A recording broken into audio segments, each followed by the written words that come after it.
Palabra del Señor. El título de mi mensaje es el encargo de nuestro amado Jesús. El encargo. Usted sabía que Él encargó algo. Él encargó algo que es muy, muy importante. Entonces vamos a ver cuál es ese encargo. Pero quiero empezar contándoles que en 1620 desembarcaron en lo que hoy es los Estados Unidos, lo que conocemos como los Estados Unidos. Desembarcaron los famosos padres peregrinos. Y los padres peregrinos eran evangélicos, ¿sí?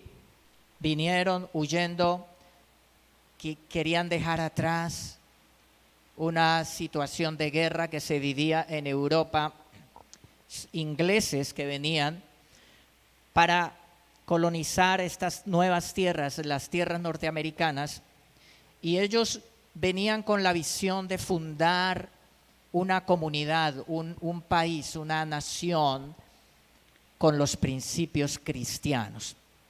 Resulta que la recién formada iglesia anglicana, la iglesia de Inglaterra, estaba en una situación de guerra. Subían unos reyes. Primero fue el rey Enrique, que quiso cambiar de esposa. Entonces el Papa no le dio la autorización, la Iglesia Católica. Entonces este hombre dijo: me divido de la iglesia.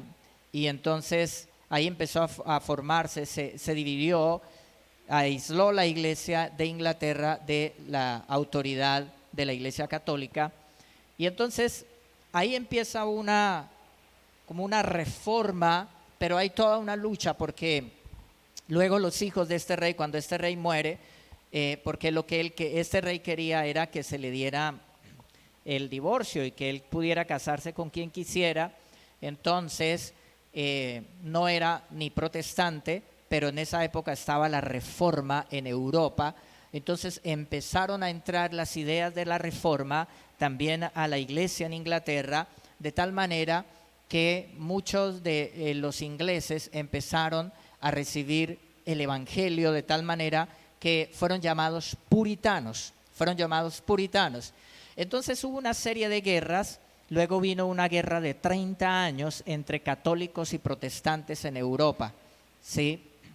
Entonces, esto fue una guerra, y aquí vemos que esto fue más una situación política, ¿sí? Porque los cristianos no tomamos las armas. Entonces lo que pasa es que muchos países querían liberarse del yugo romano, ¿cierto? De pagar indulgencias y una cantidad de cosas que les exigía la iglesia. Entonces muchos dijeron: no, vamos a apoyar a los protestantes, de tal manera que fue 30 años de guerra en Europa.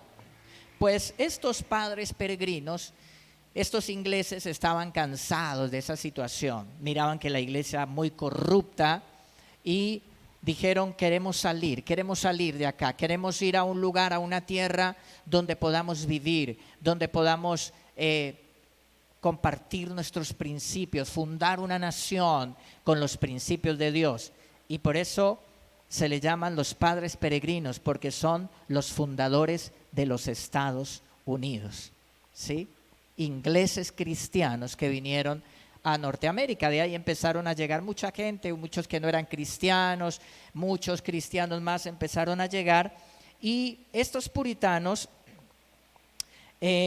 llama la atención que entre los primeros colonos había más de 100 graduados de las famosas universidades de Inglaterra. Es decir, eran más preparados que la mayoría de la gente. Si el analfabetismo era del 30% en ese tiempo, los cristianos evangélicos, los puritanos, era, digamos, el estudio era del 80%, los que sabían leer y escribir, porque ellos querían leer la Biblia, por eso aprendían a leer. En ese tiempo el analfabetismo era mucha gente era analfabeta, sí, en ese tiempo, no como hoy. Entonces ellos vienen y fundan Estados Unidos, y también ellos fundan la Universidad de Harvard y la Universidad de Yale, universidades muy famosas hoy, fueron fundadas por cristianos evangélicos. Después estas universidades empezaron a moverse más en el racionalismo, ¿cierto? Y fueron dejando los principios cristianos.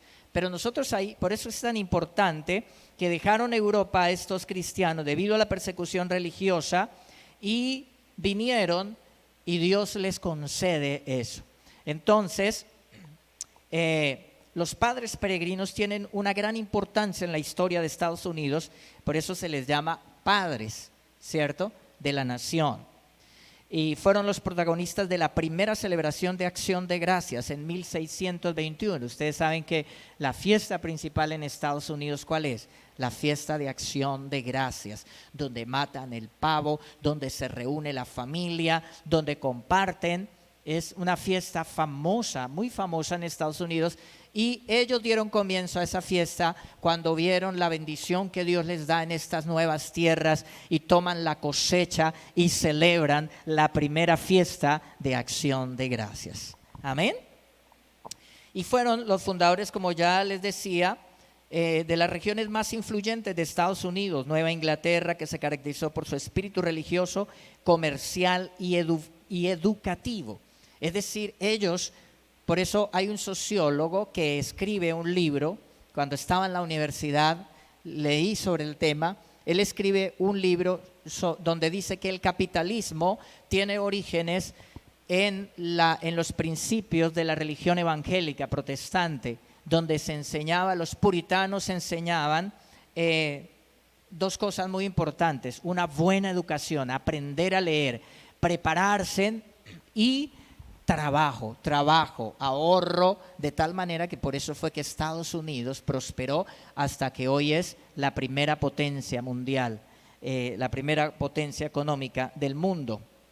Más de un siglo después de la llegada de los padres peregrinos, la condición espiritual de los cristianos era de frialdad. Empezaron a enfriarse espiritualmente, entonces ya iban a la iglesia como más como una costumbre, porque los padres iban a la iglesia, muchos habían perdido el fervor y la piedad de sus antepasados y se habían conformado con una religión externa y ritualista, la rutina religiosa. Otros habían sido influenciados por la Ilustración, que ponía la razón por encima de la Biblia, del conocimiento de Dios, de la revelación divina. Entonces, pues, ¿qué pasa? Esta gente que había llegado para colonizar Estados Unidos con ese fervor espiritual, empiezan a llenarse del deseo de riqueza, de vivir cómodos. Esta tierra es maravillosa, ya no había guerra, ¿cierto? Ya ellos eran dueños,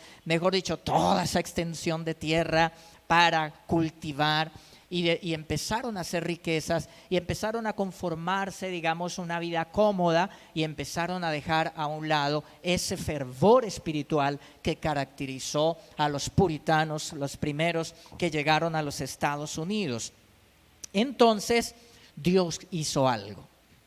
Vino lo que se llama el Gran Despertar, que es uno de los avivamientos más grandes que ha habido en la iglesia. ¿Sí? Vino un mover del Espíritu Santo.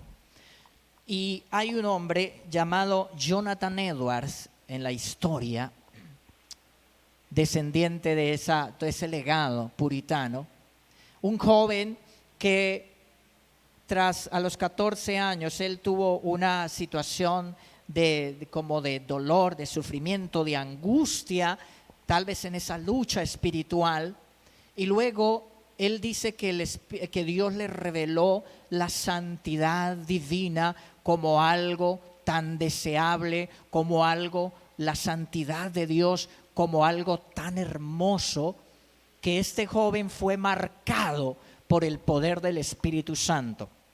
Y después él predica, él empieza a hacer unas reuniones, él ya muy estudioso, fue a la universidad, sus primeros escritos son científicos, pero su llamado y vocación desde niño, porque él se iba a jugar con sus hermanitas al bosque, y no jugaba sobre peleas de indios y blancos, sino que él jugaba era con hacer casitas de oración donde se reunían a orar. Desde niño tenía eso en su corazón. Y Dios empieza a obrar en él de tal manera que empieza a venir un avivamiento, un despertar. Y él es invitado a una iglesia protestante, evangélica, pero una iglesia dormida espiritualmente, ¿sí? Si el que está dormido a su lado, si lo ve dormido, dígale despiértese, ¿sí? Entonces, él empieza a predicar y llega a predicar y no ve solemnidad, no ve fe, no ve ahí, la gente no es respetuosa de la palabra. Entonces, como un lugar donde una iglesia que no le da ese lugar al Señor. Y empieza a compartir y Dios comienza un despertar. Fue un movimiento de renovación y avivamiento que buscó restaurar la experiencia personal y el compromiso con Cristo. El gran despertar fue un movimiento de reavivamiento cristiano. Se extendió por Europa, por América. Estos dos continentes fueron impactados durante el siglo XVIII y tuvo un gran impacto en la vida espiritual y en la sociedad de ambos continentes. Y antes del gran despertar, como les decía, pues estaba esta situación. Él predica un mensaje que se llama pecadores en manos de un Dios airado. En esa iglesia que les comento, una iglesia fría espiritual. Y cuando él empieza a predicar este mensaje, él no era muy elocuente, digamos, no se movía tanto en el púlpito. No, cuentan que él era ahí, sus gestos, era solo como sus gestos, tenía un manuscrito y su voz era como monótona en el mensaje. Pero el Espíritu Santo empezó a hacer algo. Después quiero compartirles sobre cómo fue el sermón, el mensaje que él dio, pecadores en manos de un Dios airado. De tal forma que la gente empezó a llorar. La gente empezó a sentir la convicción de pecado, la convicción del Espíritu Santo. Y esto empezó, y luego empezó a venir la gente, y luego otras iglesias empezaron a avivarse, y empezó el gran despertar. Un avivamiento espiritual. La gente quería ir a la iglesia, la gente quería orar, la gente quería estudiar la palabra, la gente quería compartir el evangelio a otras personas. Empezó ese gran despertar, una obra que hizo el Espíritu Santo. Después viene un segundo despertar y entonces empezaron a enviar misioneros. Entonces, los primeros misioneros que vinieron aquí a nuestra Latinoamérica fueron misioneros norteamericanos que vinieron a predicarnos el evangelio. Sí, otros australianos, pero vinieron misioneros a predicar el evangelio. Algunos indios mataron a algunos misioneros, algunos grupos armados acá también mataron misioneros. Está allí, por ejemplo, en Loma Linda, en esa laguna que hay en Puerto Lleras, ahí vinieron norteamericanos y ahí ahí construyeron y ahí estaban traduciendo la Biblia, predicando la palabra. Tomaron algunos de ellos, los secuestraron, los mataron. Muchos sufrieron por causa de predicar el evangelio. Para que nosotros hoy disfrutemos nuestra alabanza, esta palabra, estar hoy en la iglesia, servir a Cristo, muchos derramaron su sangre. Denle ese aplauso fuerte al Señor. Muchos dieron sus vidas por causa de Cristo. Esos son nuestros antepasados creyentes. Muchos murieron por causa de Jesús. ¿Sí? Ese gran despertar influyó también en la política, en la educación, en la cultura, fomentando el espíritu de libertad, igualdad y reforma social, porque ese gran despertar influyó para que se aboliera la esclavitud en los Estados Unidos, ¿sí? Con la palabra del Señor, los principios de Dios. Entonces, Jonathan Edwards fue uno de los principales predicadores del gran despertar. Hay otros más. Y fue usado por el Señor. Yo creo que hoy necesitamos un despertar. Yo creo que hoy lo necesitamos, porque la iglesia se está volviendo muy nominal, fría, la comodidad. Creo, y el Espíritu Santo en estos 21 días de oración me ha inquietado sobre esto. La iglesia, hablando a nivel general, en el mundo se ha acomodado.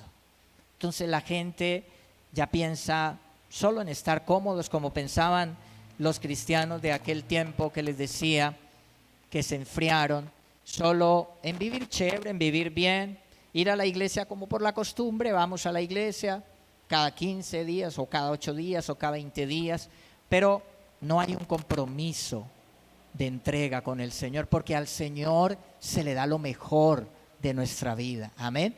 Y de esa manera es que un creyente puede disfrutar la vida cristiana, cuando realmente vivimos para Él. Cuando un cristiano es tibio, leímos en estos días la iglesia de la Odisea, que estudiamos el mensaje a las 7 iglesias, una iglesia tibia, entonces ni disfruta el mundo, ni disfruta realmente la iglesia y la vida cristiana, porque tiene algo del temor de Dios, el tibio, de tal manera que no puede disfrutar allá totalmente el mundo, pero tampoco en la iglesia, como un cristiano carnal, no disfruta de las bendiciones, de lo que es vivir en el Espíritu, de lo que es disfrutar el gozo, la plenitud del Espíritu Santo, que le digo, nada se iguala a eso, ni el dinero, ni el carro, ni la camioneta más bonita, ni la casa, ni la mansión, ni la finca más hermosa que usted pueda tener.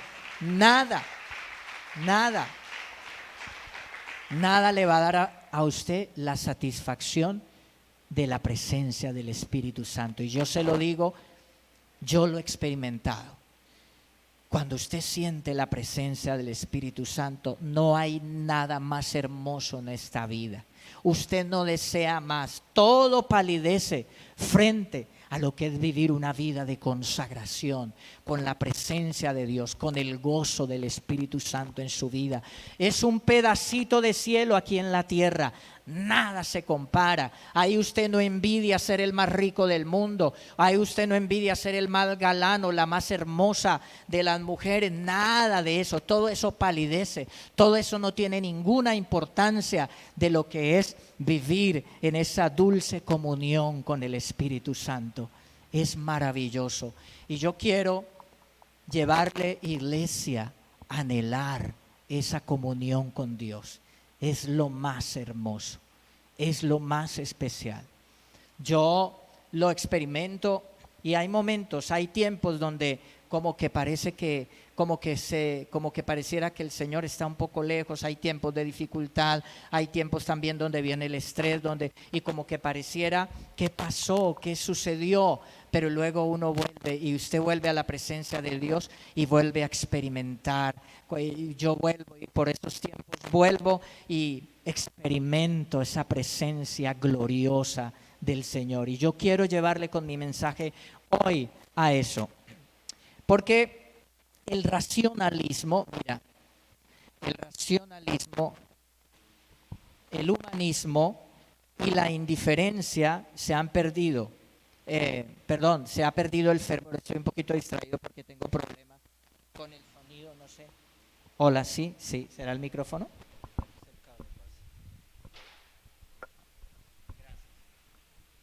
Gracias.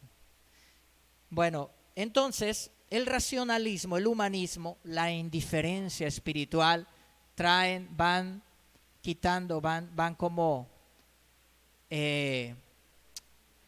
haciendo enfriar y que los cristianos se vuelvan tibios, ¿sí? Y se ha perdido el fervor, la piedad, y se acomoda la iglesia a una vida mundana. Pero los pecadores de hoy siguen estando en las manos de un Dios airado, como predicó hace varios siglos Jonathan Edwards. Los pecadores de hoy, del año 2024, siguen necesitando ser salvos a través del único camino de refugio, que es nuestro bendito Salvador Jesucristo. Amén. Por eso Por eso nosotros no podemos dejarnos enfriar espiritualmente. No podemos caer en eso como la comodidad, como que ya no oro, ya. Uno de los mensajes a las 7 iglesias también es: has dejado tu primer amor. Tengo contra ti, el mensaje a la iglesia de Éfeso, que has dejado tu primer amor. Y va uno a ver claro, ese primer amor es ese cuando usted conoce al Señor y ese deseo de estudiar la palabra, de ir a la iglesia, de orar y siente la presencia del Espíritu Santo, pero con el tiempo se va como perdiendo y ya entran más los afanes de la vida. No, es que hay que trabajar, ya no tengo tiempo de ir a la iglesia, no, esto, y ya la persona se vuelve tibia, de tal manera que si la persona se queda ahí, se va volviendo prácticamente de nuevo atrás, ¿cierto? A su antigua vida. No puede ser. Por eso el Señor le dice a la iglesia: mira, has perdido tu primer amor, ten cuidado, porque de ahí ya sigue un enfriamiento espiritual y mucha gente termina totalmente apartada, no da fruto para el Señor. Y entonces ahí es donde quiero llevarles, les cuento todo esto, algo de historia de la iglesia, algo de historia del cristianismo. Y quiero llevarles a Juan capítulo 15 para introducir esto que quiero hablar en Juan 15. Capítulo 15, el versículo 1, dice: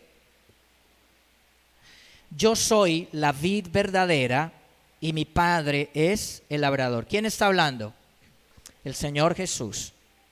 Versículo 2, Él corta de mí toda rama que no produce fruto y poda las ramas que sí dan fruto, para que den aún más. Ustedes ya han sido podados y purificados por el mensaje que les di. ¿Somos purificados por qué? Por el mensaje. Por eso es que la palabra es muy importante. Por eso es que es importante que la recibamos, que estemos concentrados, porque esto no es palabra de David. Yo no estoy hablando acá de otra cosa, estoy hablando la palabra del Señor. ¿Cómo somos purificados? Por el mensaje del Señor. Amén. Somos limpiados de nuestros pecados. Entonces dice: purificados por el mensaje que les di.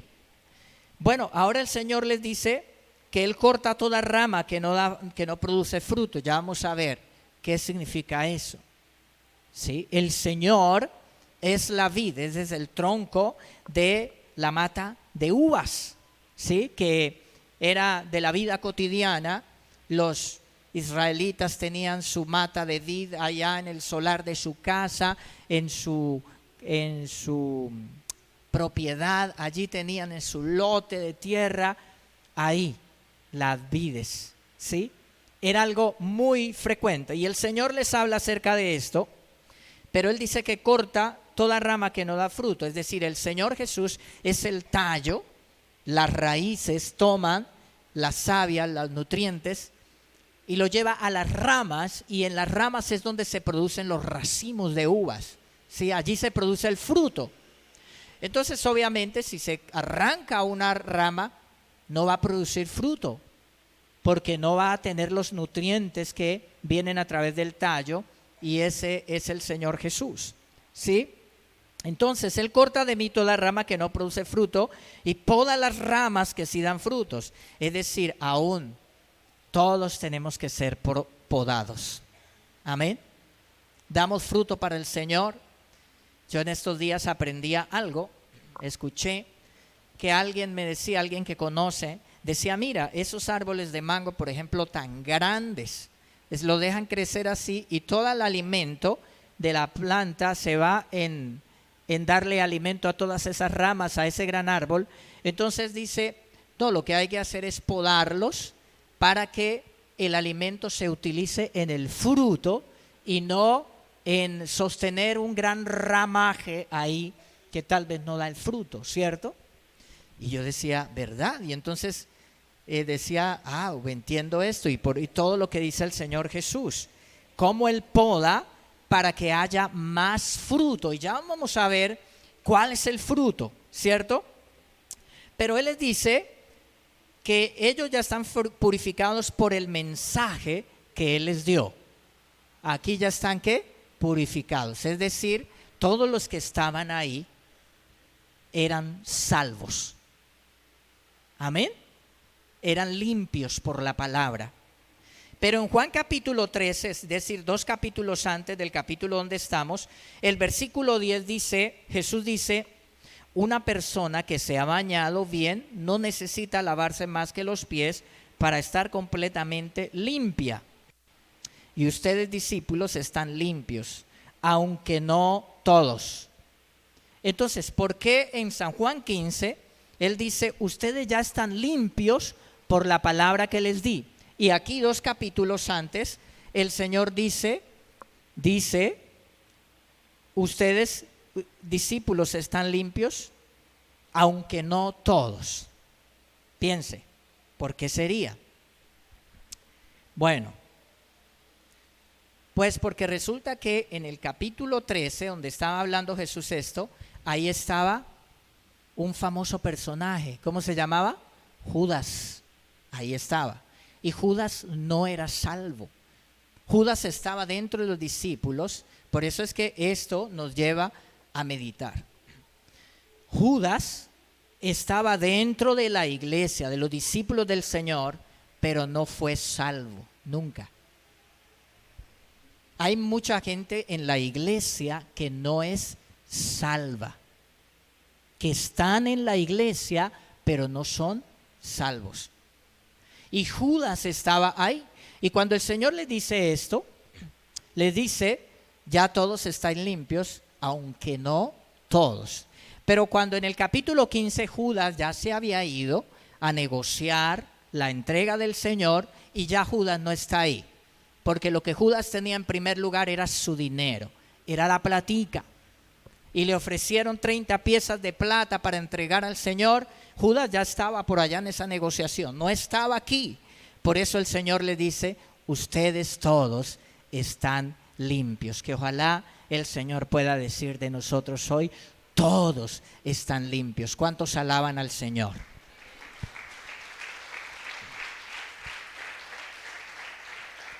Entonces, muchos debaten, Judas fue salvo y luego perdió su salvación. Yo personalmente creo, Judas nunca fue salvo. Recibió la palabra estando 3 años con el Señor, recibiendo el mensaje directamente del Señor, pero nunca lo recibió de verdad. Si lo hubiera recibido, su vida había sido transformada. Nunca fue. Hay gente que lleva años recibiendo palabra, y nunca ha tomado una decisión firme por el Señor. Sí, eso es para pensar. Bueno, entonces el Señor dice, una persona que se ha bañado bien no necesita lavarse más que los pies para estar completamente limpia. Y ustedes, discípulos, están limpios, aunque no todos. ¿Quién no se bañaría hoy? Levante la mano. Bueno, el Señor sabe y Él nos va a revelar hoy quién no se bañó. Ahí el Señor sabía quién no estaba limpio. ¿Sí? Está hablando en términos espirituales, ¿no? ¿Quién no estaba limpio? El Señor conoce los corazones. Él conoce los corazones. Ahora, ¿por qué Jesús dijo esto? Ahora, bueno, ya lo expliqué. Juan capítulo 15, versículo 4, sigamos en el capítulo 15, dice, permanezcan en mí y yo permaneceré en ustedes. Pues una rama no puede producir frutos si la cortan de la vid, y ustedes tampoco pueden ser fructíferos a menos que permanezcan en mí. Ciertamente yo soy la vid, ustedes son las ramas.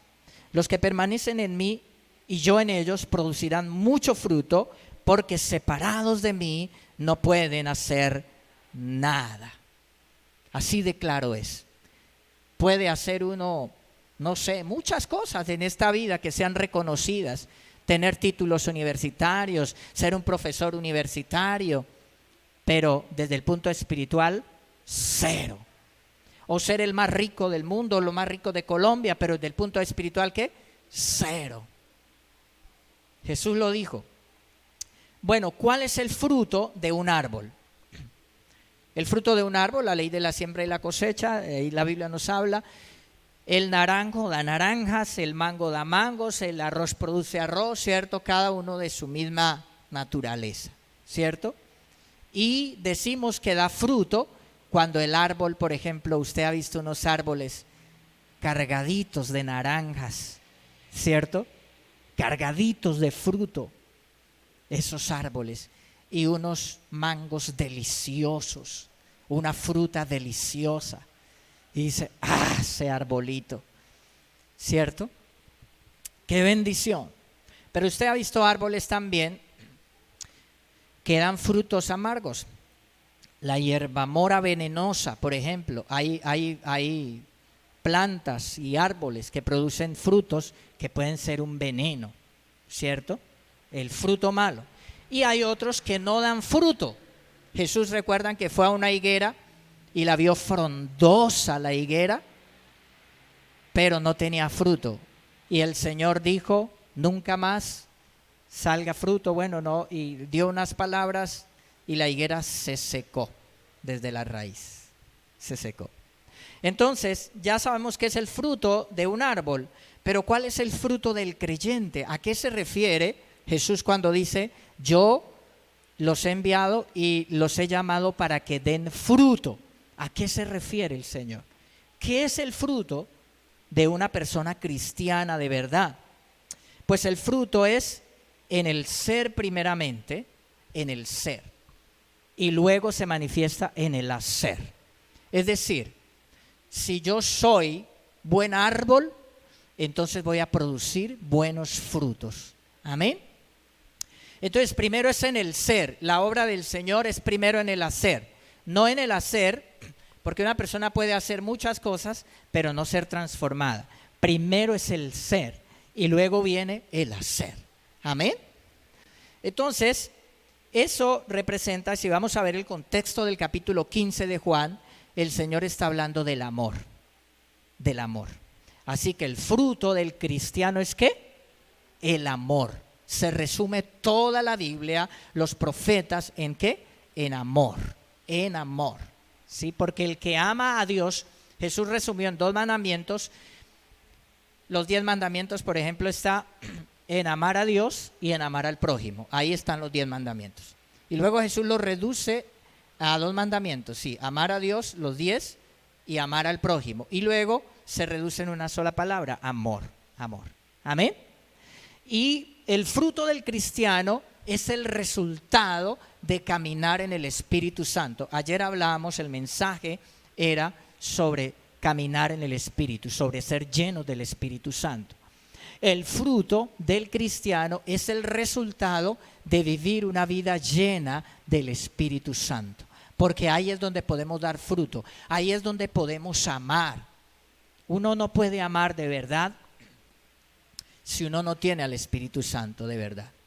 Uno podría aparentar muchas cosas, poder tener mucha etiqueta y mucho formalismo y mucho esto, pero adentro odiar y tener un corazón lleno de pensamientos allá feos contra la gente, pero ahí trata a la gente como por guardar las apariencias, ¿cierto? Pero cuando somos transformados, sabemos que allá tenemos que trabajar en nuestro corazón. Y es el amor. Ahora la Biblia dice en Gálatas que el fruto del Espíritu, es decir, lo que produce el Espíritu Santo en nuestro temperamento, en nuestro carácter, cuando tenemos al Espíritu Santo, cuando caminamos en una vida de oración, de la palabra, le servimos al Señor, vivimos para Él, el primer lugar lo tiene el Señor. Entonces la Biblia dice, el fruto del Espíritu, lo que se manifiesta en el carácter de esa persona es amor, gozo, paz, paciencia, benignidad, bondad, fe, mansedumbre y templanza. 9 características del fruto del Espíritu Santo en la vida de un creyente. Entonces, a eso se refiere. ¿Usted vive una vida de amor? ¿Usted vive una vida de gozo? ¿Está el gozo del Señor en su vida? Amor, gozo, paz, paz interior. Sí, bueno, yo no digo que uno está en una lucha, Pero en esencia el cristiano tiene que experimentar el gozo de la salvación. Tiene que experimentar el gozo de la palabra, saborear la palabra, el gozo de adorar a Dios, el gozo de congregarme, la alegría de estar con mis hermanos, mi familia espiritual. Un creyente en esencia debe experimentarlo. Amén. Amor, denles aplauso al Señor. Amén. Amor, gozo, paz, paciencia. La paciencia para caminar con Cristo se necesita ser paciente, porque vamos a ser atacados, porque mismos familiares nos van a criticar, nos van a llamar el que le hace morcillas al diablo, hipócritas. Simplemente puede que usted no le haga morcillas al diablo, pero le pueden decir así para ofenderlo y para rechazarlo. Entonces, ¿qué necesitamos? Ser pacientes. Vamos a tener pruebas. Vamos a ser tentados. Falta que en la comunidad, en la iglesia, de pronto alguien hizo algo que me ofendí, no me gustó y ya no quiero volver a esa iglesia. Por eso se necesita paciencia. Amén. Para perdonar, paciencia para perdonar, paciencia para soportar, paciencia para pasar por los obstáculos que tenga que pasar, y sigo amando al Señor y sigo en mi iglesia sirviendo al Señor, fervoroso, sirviendo a Cristo. Amén. Paciencia, el fruto del Espíritu es paciencia. Si yo no tengo paciencia, necesito orar más, necesito buscar más al Señor, necesito paciencia en la educación de mis hijos, paciencia para instruirlos bien, para no darles mal ejemplo y no dejarme llevar por la ira y cometer errores, decirles palabras que no debo decirle a mis hijos. Necesito paciencia.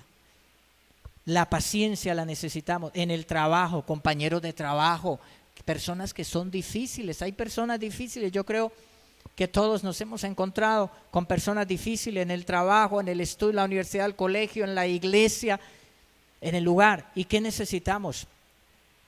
Amarlas. Eso nos dijo el Señor. No criticarlas, no juzgarlas. No, ay, pero qué porquería fulano. ¿Cierto? No sabemos. Hay que ver a las personas con la historia que hay detrás. Porque esa persona es así por algo. ¿Y qué nos llama el Señor? Amar y a orar por las personas. El fruto del Espíritu Santo es paciencia. Amén. Paciencia en todas las áreas de la vida. Por eso también le dice el Señor a la iglesia en Apocalipsis: yo conozco tu paciencia, yo conozco tu fidelidad, le dice el Señor a unas iglesias, y tu paciencia. La paciencia es una bendición. Por la paciencia usted no se va de la iglesia, porque somos seres humanos que cometemos errores, que ofendemos. Yo como pastor no soy perfecto y puedo hacer cosas que tal vez le ofendan o no le gusten.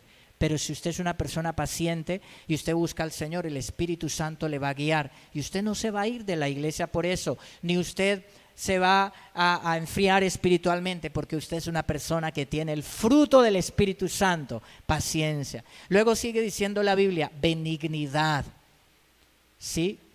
Bondad, eso significa benignidad, bondad, una persona buena. O sea, la persona ha sido cambiada por el Espíritu Santo de tal manera que llegamos a ser personas buenas después que éramos malos, llenos de odio, de ira, de rabia, de desearle el mal a la gente, de querer en el pensamiento. Si usted sentía ira contra alguien, aunque usted no fuera y cogiera un machete, pero aquí ya lo había asesinado en la mente. Así éramos, ¿cierto?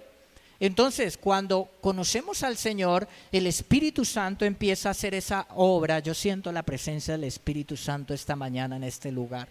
No sé si usted lo siente. ¿Sí? Entonces, ¿qué sucede? El Espíritu Santo nos va haciendo que nosotros aprendamos a ser bondadosos, aprendamos a ser buenas personas, aprendamos a perdonar. Amén. Aprendamos a soportarnos los unos a los otros con amor. ¿Sí? El Espíritu Santo lo va haciendo. Benignidad, bondad, fe, fruto del Espíritu, fe. Entonces se produce fe. La fe viene ¿por qué? Por el oír la palabra. Usted cuando escucha la palabra, viene el mundo que dice, eso qué va, usted no necesita estar yendo allá, pero la Biblia dice que la fe viene por el oír la palabra. Por eso la leemos, la escuchamos, la palabra, porque eso produce fe. La fe que necesitamos todos los días para enfrentar al enemigo. Amén. Ahí está. Fe, mansedumbre, personas mansas. Jesús dijo, aprendan de mí que soy manso y humilde de corazón y hallarán descanso para vuestras almas, dijo el Señor. Y no estaba hablando de la muerte, que uno se va a morir. Estaba hablando de que en esta tierra, cuando uno es una persona mansa, uno tiene paz, uno tiene descanso. Escuché a un predicador una vez decir, estaba él contando la historia de una señora de la iglesia que vino llorando, enfurecida, y le dijo, pastor, ¿cómo estoy de dolida? Y estaba llorando. La hermana fulana me ofendió, pastor, me hizo sentir chiquitica, me hizo sentir lo más malo de esta vida, pastor. ¿Y sabe qué le dijo el pastor? Hermana, camine humillada y así nadie la va a humillar. Y yo creo que es eso. Si nosotros somos mansos, tenemos el fruto del Espíritu Santo, así nos traten mal como nos traten, ¿sabe qué? No nos vamos a sentir humillados porque somos personas mansas. ¿Cuántos alaban al Señor? Entonces, eso es un descanso. Uno vive libre de esos orgullos, libre de que se sintió humillado, de que se sintió pisoteado. Libre, nadie me puede pisotear porque yo no tengo ningún orgullo de eso, porque tengo la mansedumbre de Cristo. Alabado sea el Señor. Cuando uno tiene el fruto del Espíritu Santo es maravilloso, maravilloso. Yo creo que nadie se ofendería. Bueno, sí, uno se ofende, pero perdona. Pero teníamos buenas relaciones entre esposos, tendremos buenas relaciones con los hijos, buenas relaciones, porque uno de los principales problemas es el orgullo. El orgullo. El Señor nos guarde. El orgullo puede estar allá muy escondido, ¿sí? Muy escondido. Vino una persona tan humilde también a decirle al pastor, pastor, estoy orgulloso de lo humilde que soy, pastor, ¿sí? Entonces, la mansedumbre no tiene conciencia de sí misma. Entonces, necesitamos buscar en la llenura del Espíritu Santo esa mansedumbre, que no quiere decir que uno es un menso, como dicen por ahí. Usted es manso, pero no menso, dicen por ahí. No, porque Jesús fue manso, pero fue firme. Y le dijo la verdad a los escribas y los fariseos, porque eran unos hipócritas, ¿sí? Jesús es la manifestación del temperamento, de la personalidad perfecta. Amén. Y a Jesús no vinieron ahí a humillarlo, ¿no? Cuando estaba allá y fue ante Pilato, y Pilato, pero hable, si yo lo puedo defender para que no lo maten. Calladito. Qué serenidad. Pues cuando nosotros nos llenamos del Espíritu Santo, nos vamos pareciendo más a Jesús. Amén. Más a Jesús. Otro, ay, por favor, Pilato, no, usted sabe que tal cosa, y llore. Allá estaba Jesús, callado. Amén. El Señor nos ayude. Bueno, entonces el fruto, ya sabemos qué es el fruto de un cristiano. Eso se manifiesta en un buen testimonio. Cuando no está el fruto del Espíritu hay mal testimonio. Y los malos testimonios dan mucho de qué hablar. Mucha gente maldice a la iglesia, a los evangélicos, por malos testimonios de gente que lleva años escuchando la palabra y dan malos testimonios. El Señor nos guarda y nos proteja de hacer tropezar a otros con malos testimonios. El Señor nos guarde para que podamos inspirar a otros a venir a Jesús. Amén. Entonces, es el resultado de caminar en el Espíritu, el fruto del Espíritu, ¿sí? Y eso se manifiesta también en ganar almas para Cristo. tenemos el deseo de hablarle a otras personas, de invitarlos a la iglesia, de compartirles, de orar, de ganar almas para el Señor. Amén. San Juan 15:6, el versículo 6 dice: el que no permanece en mí es desechado como rama inútil y se seca. ¿Sabe qué le pasó a Israel y por qué Israel fue destruido? Porque resulta que ellos entendieron mal cuando Jesús le dijo, cuando el Señor, el Espíritu Santo le dice a David: siempre de generación en generación tú vas a gobernar, no faltará quien se siente de tu descendencia en el trono de David. Y ese templo dice que se ha construido. Y entonces ellos pensaron que no, que ellos eran el pueblo definitivamente elegido. Hicieran lo que hicieran, ellos no iban a perder salvación, o no iban, perdón, no es eso lo que quiero decir, sino que no iban a ser destruidos como nación, ¿sí? Y resulta que ellos se confiaron, no puede faltar quien se siente en el trono de David como rey, Dios lo dijo. Entendieron mal.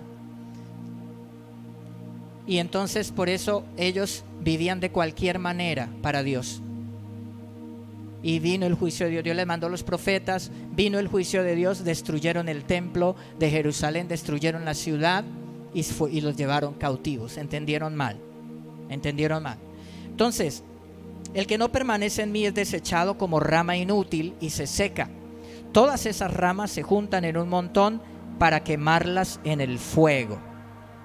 Entonces ahí es, ¿cuáles ramas serán quemadas? ¿Sí?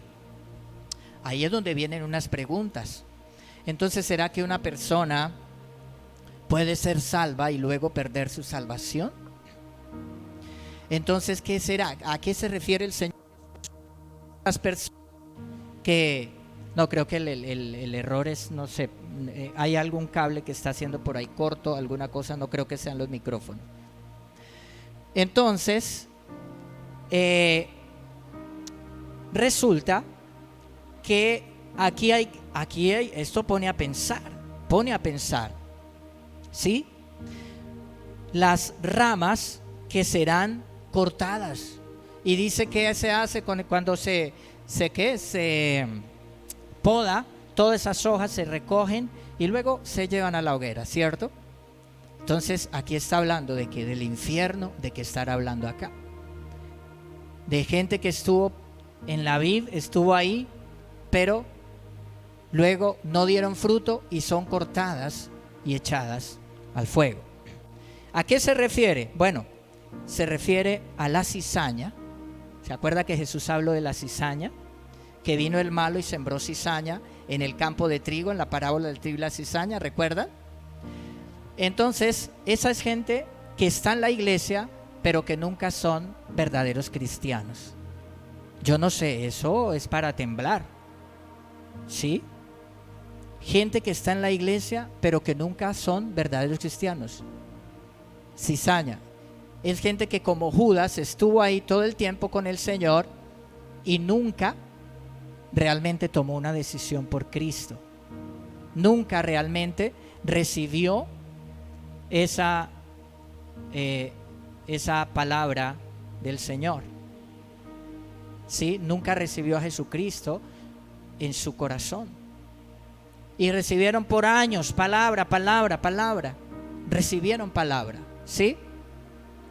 Entonces, se refiere a la cizaña, pero también yo creo que se refiere a verdaderos cristianos que no dan fruto. Y ahí la posición es que son cristianos, los primeros, la cizaña, pues como nunca fueron realmente trigo, nunca recibieron realmente al Señor, irán al final al infierno sin Cristo, ¿sí? Entonces, ¿a qué se refiere a los verdaderos cristianos que no dan fruto? Es decir, cristianos carnales que son cristianos, conocieron al Señor, pero no dan fruto para el Señor, dan malos testimonios. Entonces el fuego que habla acá es de que esos cristianos no llevan fruto para el Señor. ¿Y sabe qué dice la Biblia allá en la palabra de Dios, dice allá en donde compartimos para la Santa Cena, dice el apóstol Pablo: por eso hay muchos enfermos entre vosotros y otros han muerto. Y Juan el Bautista también dice: el hacha está puesta a la raíz de los árboles. Todo árbol que no da fruto es cortado y echado al fuego. Entonces, es decir, que pueden haber verdaderos cristianos que no se obedece a la palabra, no dan fruto y dan malos testimonios. ¿Y qué pasa? ¿El Señor qué? Los va a cortar. No estoy diciendo algo que no diga la Biblia. Es decir, personas se pueden morir antes de tiempo. Algo puede pasar. ¿Por qué? Porque está dando malos frutos, está dando malos testimonios. No sé.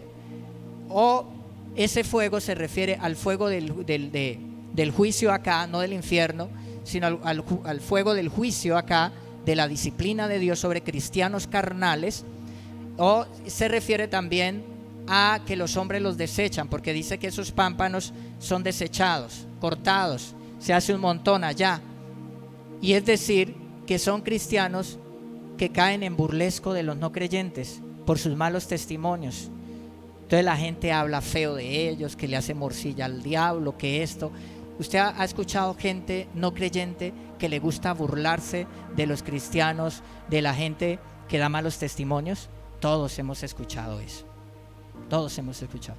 Así que ese fuego se puede referir no al fuego del infierno, sino a un cristiano carnal que entra en una disciplina de Dios y que el mismo mundo lo rechaza. ¿Por qué? Porque realmente no es ni uno ni lo otro, ni de allá afuera ni de adentro, ¿sí? Entonces, yo digo que esas ramas que son cortadas se refieren a esos dos tipos de personas. Uno, a gente que está en la iglesia y que nunca ha sido salva, y a gente que son cristianos y no dan fruto, y entonces entran en descrédito y en lazo del diablo, dice la Biblia, la palabra de Dios. Mira, yo he orado por todo esto, y esta es la palabra que el Espíritu Santo, yo sé que el Espíritu Santo nos da esta palabra porque Él quiere purificarnos a través del mensaje. Amén. Hay muchas personas que están empezando su vida cristiana, y uno entiende que uno no es, en estos días, la semana, precisamente esta semana, hemos estado compartiendo acerca de sanidad interior, y uno entiende, uno no puede, exigir y decir que una persona tiene que ser perfecta. No, mientras estamos en esta tierra, somos imperfectos. Amén. Mientras estamos aquí. Pero, y una persona que está empezando su vida cristiana, pues obviamente está en ese proceso de transformación, de cambio, ¿sí? Pero yo creo que esta palabra nos dice el Señor porque Él nos ama y Él quiere purificarnos y Él quiere limpiarnos, porque Él quiere hacer cosas gloriosas en medio de nosotros. ¿Cuántos alaban al Señor? Amén. Entonces, les dejo esta palabra del Señor. Hoy nos llama a un nuevo nos llama el Señor a despertar. Hoy nos llama el Señor a ese caminar, a santificarnos. Hoy nos llama el Señor a una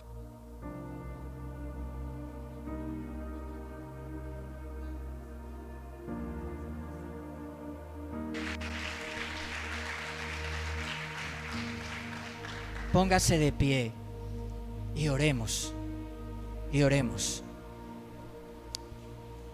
Oh Señor, te damos gracias, amado Padre. Señor, hoy tú nos das una palabra, Dios mío. Una palabra porque nos amas, porque quieres santificarnos, Señor, porque quieres limpiar tu iglesia, tu pueblo, Señor. Amado Señor, gracias, Padre, por tu palabra, Señor. Hoy te bendecimos y te damos a ti la gloria, Señor. Te damos a ti, Padre, el honor, Señor. Habla con Dios, dile: Señor, yo quiero ser trigo de verdad, Señor. Dile: yo quiero llevar fruto. Si usted considera que no es trigo del campo del Señor, dígale: Señor, hoy es el día. Hoy es el tiempo de oportunidad. Estamos en el año para aprovechar las oportunidades del Señor. Y la principal oportunidad es la oportunidad del arrepentimiento. Es la oportunidad, si no eres salvo, de ser salvo, de entregarle su vida a Cristo.